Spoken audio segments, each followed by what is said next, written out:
Chers amis du Souviens-toi, bonjour. Bienvenue à cette nouvelle émission pour aujourd'hui.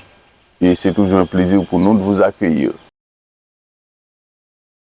Nous faisons cette vidéo pour vous demander d'abord de vous abonner à notre chaîne. Parce que lorsque vous suivez nos émissions, mais vous ne vous abonnez pas, YouTube ne comprend pas qu'il y a beaucoup de gens qui ont besoin de ces informations. Donc vous devez vous abonner. Et comme ça, YouTube va interpréter votre abonnement comme signifiant que cette émission est importante. Vous devez après, en regardant les émissions, mettre un like. Et vous devez activer la cloche de notification. OK? Et vous devez partager les émissions. OK? Ça, c'est une obligation pour nous. Donc, c'est cette contribution que nous sommes venus vous demander aujourd'hui. Et s'il vous plaît, demandez à vos amis de faire le même, de ne pas briser la chaîne, de faire en sorte que cette chaîne se maintienne vivante et qu'elle puisse inclure tout le monde. Donc, s'il vous plaît, apportez vous-même votre contribution. En faisant cela, c'est comme si vous étiez en train de répondre à Matthieu 28, versets 19 et 20. C'est comme si vous étiez en train d'aller et d'annoncer la bonne nouvelle, vous aussi. Car cette émission est conçue pour que la bonne nouvelle du royaume de Dieu puisse parvenir à tout le monde du monde francophone, où qu'il se trouve sur la planète. Souviens-toi.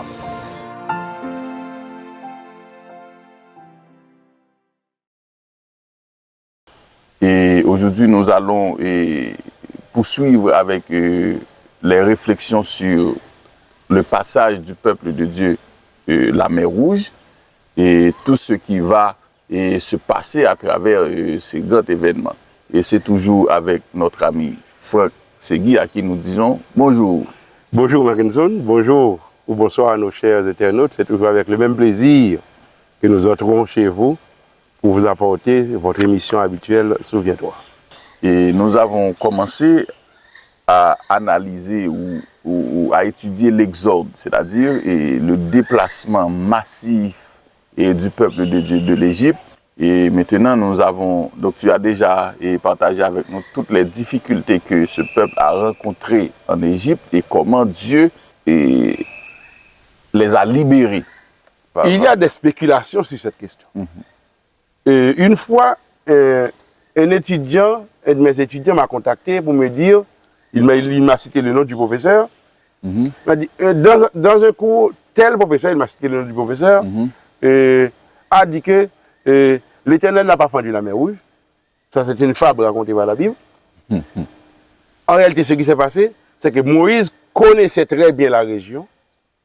Moïse savait à quel moment de l'année il y a marée hausse, il y a marée basse.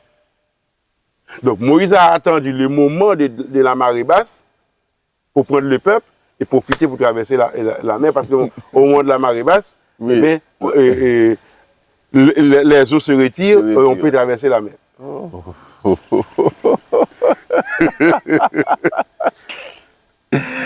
Tu vois?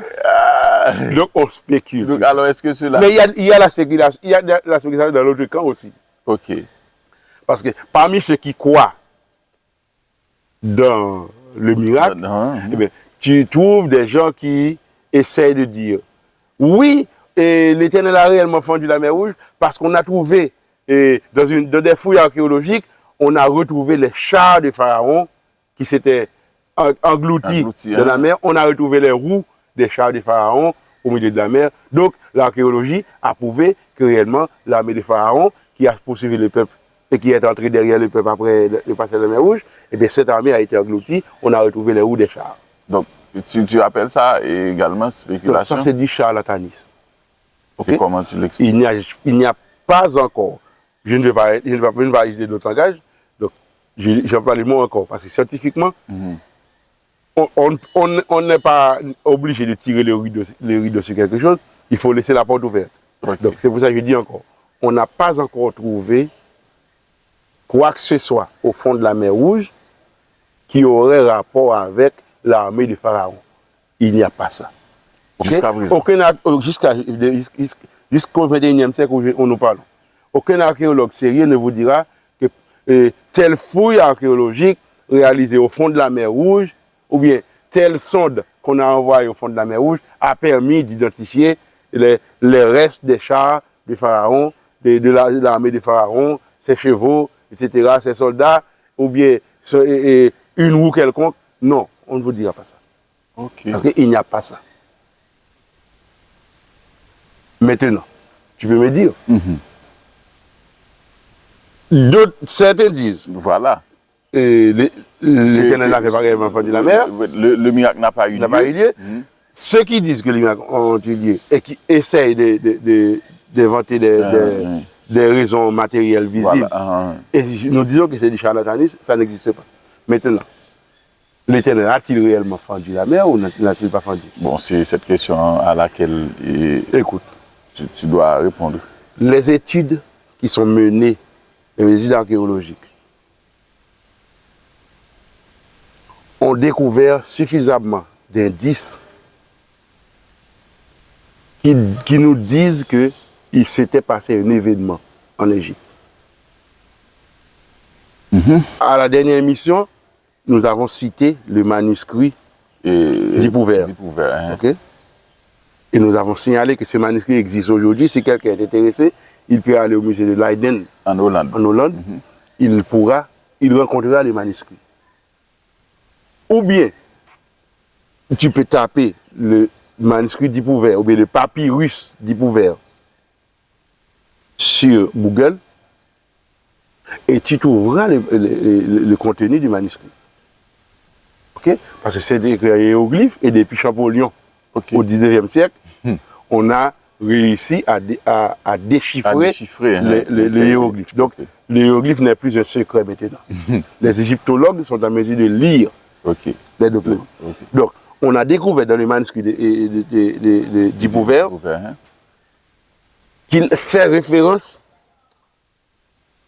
à au moins 8 des 10 plaies qui se sont abattus sur l'Égypte. Et surtout, on a trouvé des documents où l'on se plaint, les Égyptiens se plaignent de la mort extraordinaire de Pharaon. Comme un Pharaon a péri sous les eaux. Oh, ok. Dans ce même papyrus. Exactement, dans les eaux de la mer Rouge. Ok? Ok. Au point que j'ai lu, j'ai fait la photo de ce texte que j'ai lu il n'y a pas trop longtemps, où le commentateur dit ceci. Je vais lire ce qui est écrit pour toi. L'étude comparative du texte biblique et du manuscrit d'Hippouver montre bien une description similaire des plaies. Donc, ce que la Bible décrit, c'est ce que le manuscrit d'Hippouver décrit aussi. Comme tu l'avais expliqué Et bien que le papyrus détérioré ne fournisse aucune référence explicite au peuple d'Israël ni à Moïse, Hippouver n'a pas cité Moïse, il n'a pas cité le peuple d'Israël, mais il a cité les plaies. Okay. Il décrit, selon le professeur Immanuel Velikovsky, 3 phénomènes consécutifs. 1. Le soulèvement du peuple. 2. La fuite des misérables et des pauvres. Et 3. La mort du roi de des circonstances inhabituelles. Okay? Donc c'est un roi qui n'a pas été momifié. Il n'a pas été momifié parce qu'on n'a pas retrouvé son corps. On n'a pas retrouvé son corps. Il est mort de des circonstances inhabituelles. Et même s'il n'a pas cité le peuple d'Israël ni Moïse, mais c'est pas difficile de comprendre pourquoi. Okay. Parce qu'il n'a pas voulu, et par ce manuscrit qui était adressé à ses dieux, eh bien, donner à ses ennemis une gloire qu'il ne voulait pas leur conférer. Donc il a évité de citer leur nom. Ok? Le professeur américain William Foxwell Albright, qui était savant de renommée universelle, qu'est-ce qu'il a dit? Archéologue américain sérieux, écrit ceci, je cite, 2 points. Dans l'état actuel de nos connaissances, c'est le professeur Albright qui parle. Dans l'état actuel de nos connaissances, de la topographie de la partie orientale du delta, c'est-à-dire là où se trouve l'Égypte, la partie orientale du delta, les précisions données par la Bible au sujet du début de l'Exode, et il met en parenthèse Exode 12, 37 et Exode 13, verset 20, sont absolument exactes géographiquement parlant. Il n'a même pas dit sont exacts. Quelle Il dit précision. absolument, sont géographiquement, sont absolument exacts géographiquement parlant. Quelle précision. Nos connaissances, je continue la citation, nos connaissances de la topographie et de l'archéologie nous fournissent un grand nombre de preuves du caractère historique du livre de l'Exode. Il faut que nous nous mettions dans la tête que l'attitude de scepticisme que certains prennent vis-à-vis des anciennes traditions historiques d'Israël n'est plus justifiée. Même la date du départ au sujet de laquelle on a si longtemps ergoté peut être à présent fixée avec des risques d'erreur minimes. C'est-à-dire, il fut un temps où ça pourrait faire sens d'émettre des doutes sur l'Exode, sur le passage de la mer Rouge, sur les plaies d'Égypte, sur la mort du Pharaon, sur la destruction de son armée, etc. Mais aujourd'hui, avec les avancées de l'archéologie, les recherches qui sont menées dans la partie orientale du delta, les découvertes archéologiques, aujourd'hui, non seulement sur l'Exode, il ne reste plus de doutes sur son caractère historique, mais aujourd'hui, on est en mesure, même sur la date, on est en mesure maintenant de donner des précisions. On laisse quand même la porte ouverte à la possibilité qu'on peut penser que c'est une année, par exemple 5, mais c'était pas 5, c'était 4 ou c'était 6. Mais il n'y a pas de date, il n'y a pas de doute qu'on peut, au moins la période, on peut la fixer. La fixer, ok. Donc, aujourd'hui, ça ne fait pas de toi un scientifique sérieux quand il doute de ça. Ça devrait faire traduire ton ignorance. Ton ignorance, ok, voilà. Okay? Tu sais que scientifiquement, c'est recommandé. Scientifiquement, c'est recommandé d'avoir des doutes. Oui. Parce que c'est les doutes qui permettent de faire des recherches, pour découvrir la vérité. Voilà, et depuis, on peut dire, depuis des cas. C'est toujours comme ça. Voilà. Sauf qu'aujourd'hui, douter de ça, ça signifie que tu n'es pas au courant des recherches qui sont menées. C'est seulement ça. Tu n'es pas actualisé. Tu n'es pas actualisé. Voilà. OK? Maintenant, qu'est-ce que tu peux faire? Maintenant, tu peux scientifiquement douter. Comment tu peux faire ça? Tu peux dire, OK, je vais moi-même prendre le même protocole et refaire des études. Voilà. Ça, tu peux le faire. Donc, tu peux relire les manuscrits. Pour aller voir s'il n'y a pas eu certaines failles. Oui, tu peux. Certains aspects qui n'ont pas été respectés. Exactement. Dans le protocole. On peut faire ça. OK? Est-ce qu'on n'a pas mal lu tel manuscrit? Voilà, OK. Si quelqu'un pense qu'il peut faire ça, c'est peut-être, ce sera encore mieux pour nous, parce que maintenant, il nous confirmera, réellement, il n'y avait pas eu d'erreur. Oui, mais maintenant, émettre son doute uniquement parce que tu es incrédule, tu ne peux pas croire en quelque chose de surnaturel, et bien ça ne t'élève pas scientifiquement. Ouais. C'est prouver que l'Exode, c'est pas, non seulement ça a aidé, mais ce n'est pas un événement babylonien ou un événement grec, c'est un événement égyptien. C'est prouvé aujourd'hui scientifiquement. Et l'Égypte a retracé cela. C'est retracé. Les Égyptiens eux-mêmes témoignent de ça. Parce que de la situation égyptienne, en dépit des pertes qu'on a connues dans l'histoire, des pertes en termes de documents, mais on a une abondance de documents quand même sur la civilisation égyptienne. Et ce n'est pas par hasard que l'Égypte est comme un foyer pour comprendre la naissance des civilisations et comment les civilisations se sont déroulées dans l'histoire. Donc l'Exode, c'est réellement un moment où Dieu a fait éclater sa gloire. Sa gloire. Donc si on étudie l'Exode, que ce soit à travers la Bible, à travers les manuscrits du Proverbe ou des recherches archéologiques en général, le résultat devrait encourager tout le monde à donner gloire à Dieu. D'accord. Et merci Franck. Ok, maintenant, revenons Et il y a les versets 19 et 20 et dans Exode 14 qui attire mon attention. Et là, c'est intéressant. Il dit que l'ange de Dieu qui allait devant le camp d'Israël partit et alla derrière eux. Et la colonne de nuée qui les précédait partir se tint derrière eux. Elle se plaça entre le camp des Égyptiens et le camp d'Israël. Et il dit, donc là, il y a quelque chose, il y a un mouvement que Dieu est en train de faire là. Là, c'est jusqu'avant le miracle. Alors, tu dois te rappeler qu'avant le miracle, Dieu a prévenu Moïse que Pharaon et son armée serviront à faire éclater ma gloire. Donc, qu'est-ce que Dieu fait? Puisque Pharaon poursuit le peuple d'Israël. Et le peuple marche, mais Pharaon est sur des chars.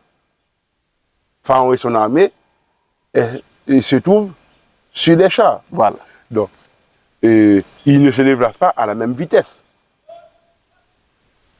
Donc, je dirais, le parcours, ou bien, le chemin que le peuple a mis 3 jours à parcourir, eh bien, l'armée de Pharaon peut le parcourir en quelques heures. Donc, le Pharaon était sur le point de rattraper le peuple. Alors, qu'est-ce que Dieu fait? La colonne de... C'était nuit, c'était la nuit. C'était la nuit. Donc, le Pharaon et son armée sont arrivés durant la nuit. Donc, qu'est-ce que Dieu fait? La colonne de feu qui éclairait le peuple devant, Dieu l'a déplacé et l'a placé derrière le peuple, mais d'une manière très spéciale. Oui. Du côté du peuple, c'est une colonne de feu qui éclaire le peuple, qui permet au peuple d'avancer. Du côté des pharaons, c'est une colonne de nuée qui envoie des ténèbres. C'est-à-dire, Pharaon et son armée ne pouvaient pas progresser pendant la nuit. Donc, ils ont passé toute la nuit à rester en place. Parce qu'ils ne pouvaient pas progresser à cause des ténèbres. Donc, le côté des pharaons, donc le peuple est devant, Pharaon est derrière. Oui. Le côté des pharaons est ténébreux, Pharaon est obligé d'attendre. Le côté du peuple est lumineux. Voilà. Le peuple avance. Mais tout cela, c'est jusqu'avant que Moïse ait fendu la mer. C'est jusqu'avant, justement, parce que c'était pendant la nuit.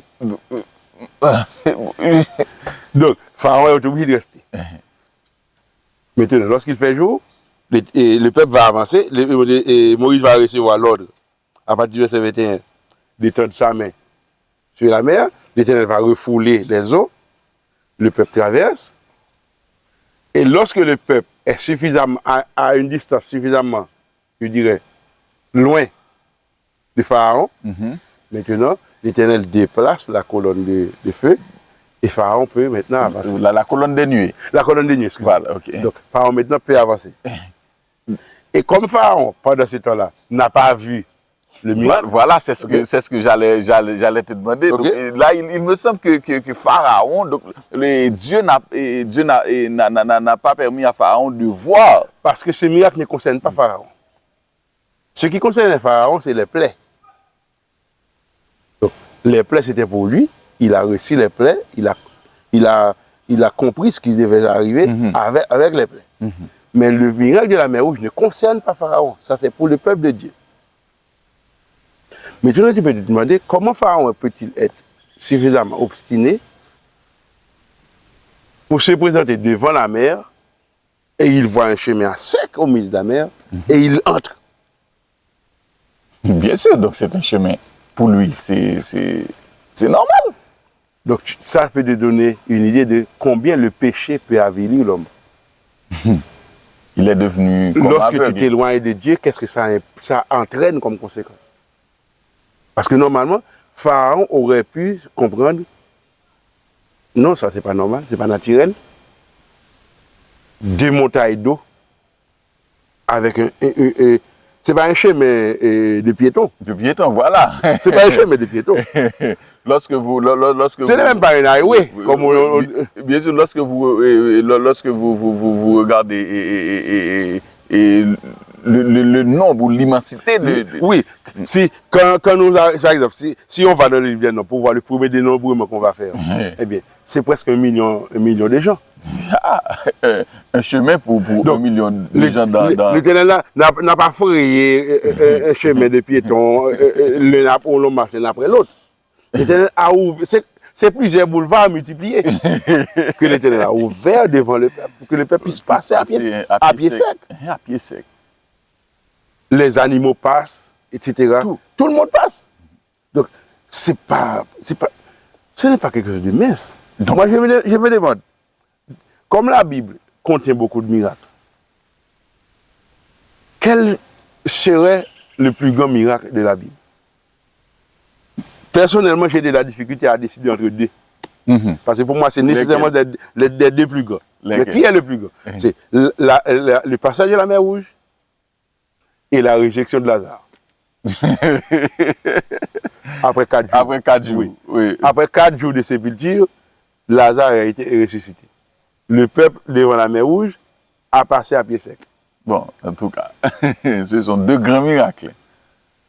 Donc, et ça explique aussi la réaction du peuple après la mer Rouge. Oui, qu'est-ce que le peuple a fait? Lorsque tu es au chapitre 15. Ok. Alors, c'est le cantique. Mais justement, eh bien, au chapitre 15, le texte nous dit, alors Moïse et les enfants d'Israël chantèrent ce cantique à l'Éternel et ils dirent, et tu as le texte du cantique, et jusqu'au verset... Un très long cantique, et jusqu'au verset 27. Jusqu'au verset... C'est le verset 27? Ok. Jusqu'au verset 21. 21, ok, ouais. Voilà, oui. Donc, okay. Jusqu'au verset 21, c'est le cantique que tu as. Ok. Et bon, ce n'est pas une étude sur le cantique, mais au moins, on pouvait voir comment on chante à l'Éternel. Ok.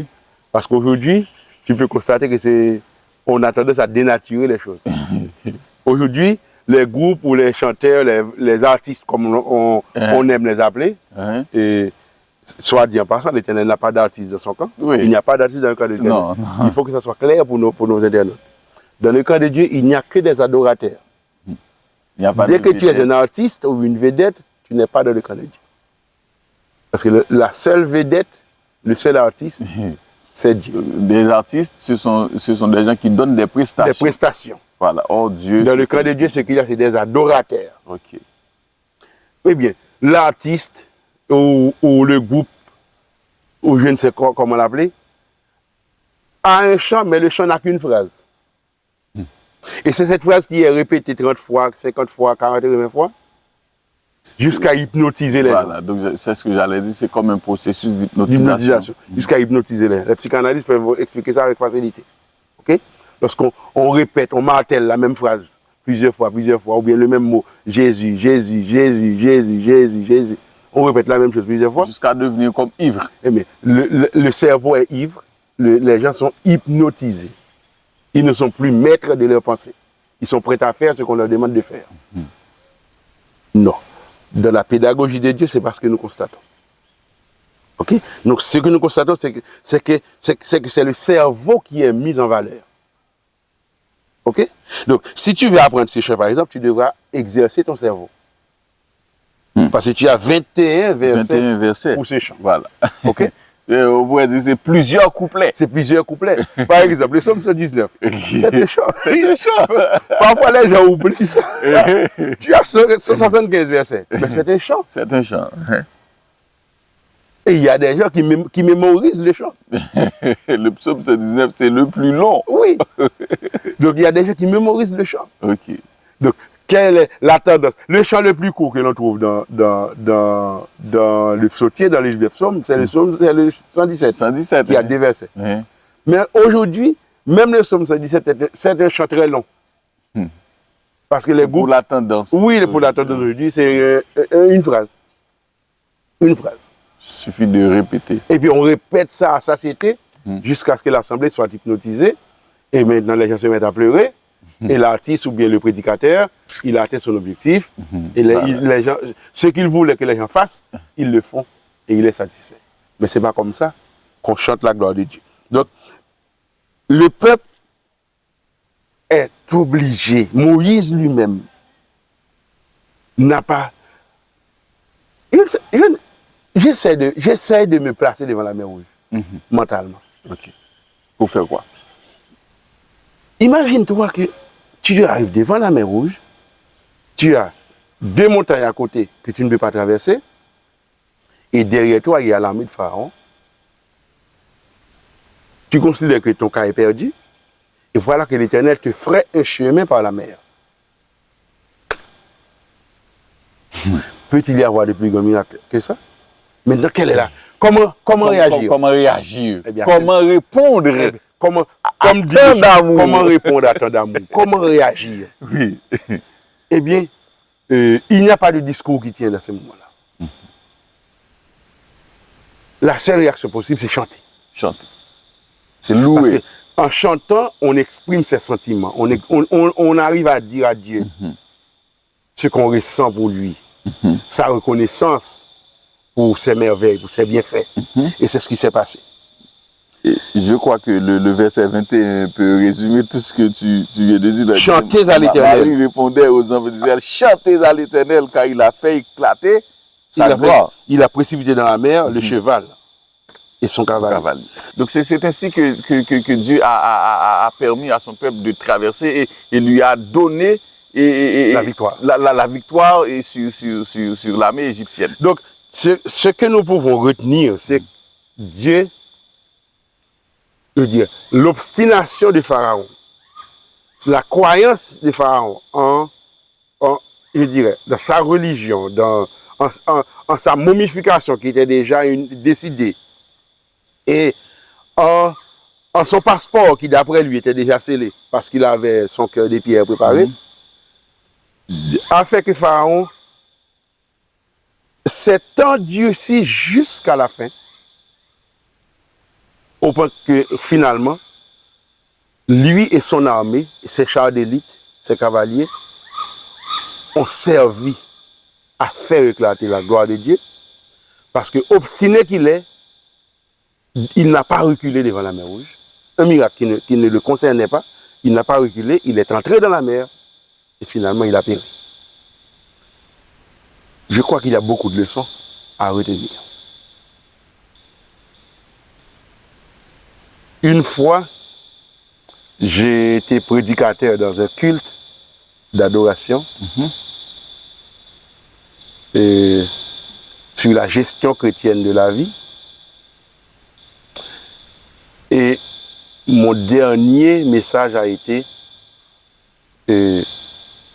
attention au syndrome de Pharaon. C'est quoi le syndrome de Pharaon? Le syndrome de Pharaon, c'est de croire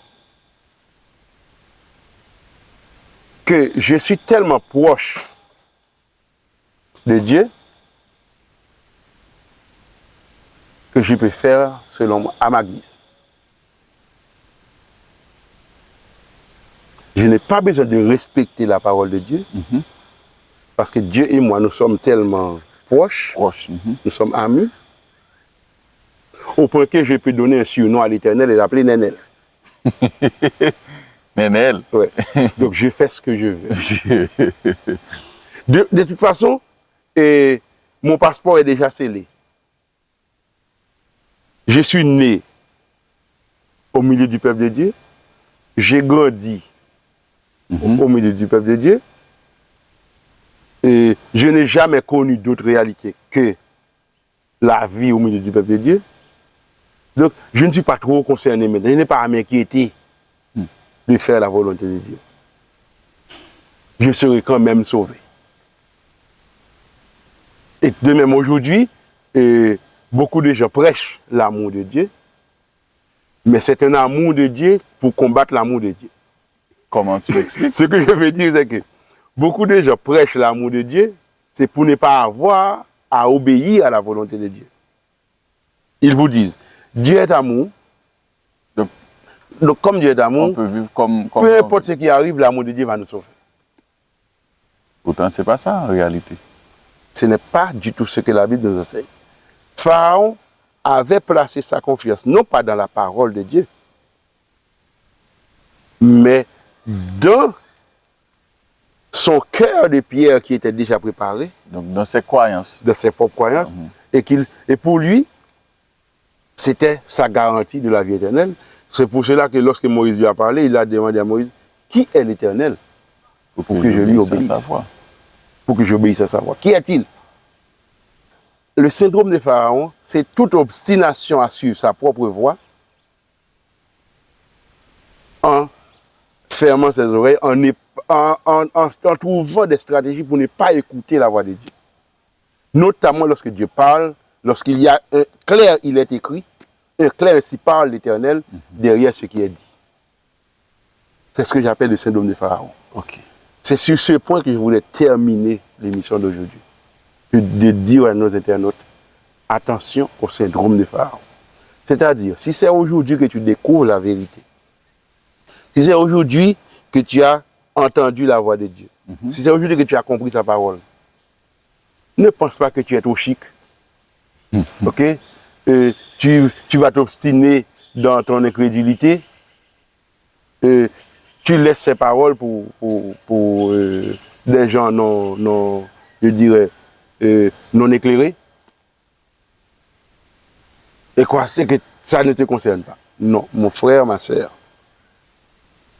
Ce que Dieu dit, c'est que ce qui s'est passé avec Pharaon n'est qu'un exemple de ce qui arrivera à la fin des temps.